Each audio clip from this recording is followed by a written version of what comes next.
யோவான் 16:8 அவர் வந்து பாவத்தை குறித்தும் நீதியை குறித்தும் நியாய தீர்ப்பை குறித்தும் உலகத்தை கண்டித்து உணர்த்துவார். ஆமென், ஹல்லேலூயா. சும்மா சொல்லிட்டு போக மாட்டார், கண்டித்து என்ன செய்வார். அப்போ ஆண்டவராகிய தேவன் நீதி உள்ள தேவன். அவர் என்ன செய்வாராம்? ஆக்கினை தீர்ப்பை எப்படி ஊற்றுவாராம்? நீதியாய் ஆக்கினை தீர்ப்பை ஊற்றுவாராம். தெசலோனிக்கர் 1:7 வாசிங்க பார்ப்போம். தேவனை அறியாதவர்களுக்கும் நம்முடைய கர்த்தராகிய இயேசு கிறிஸ்துவை சுவிசேஷத்திற்கு கீழ்ப்படியாதவர்களுக்கும் என்ன ஆக்கினையா? என்ன ஆக்கினை? நீதி உள்ள ஆக்கினை.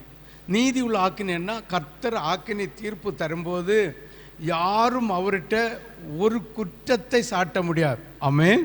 அப்போ அவர் எதை செய்தாலும் என்ன செய்வார்? அருமையாக ஒருவரும் பதில் சொல்லாதபடி, ஒருவரும் அவரை குற்றம் சாட்ட முடியாதபடி நீதி உள்ள ஆக்கினை தீர்ப்பை செய்வாராம்.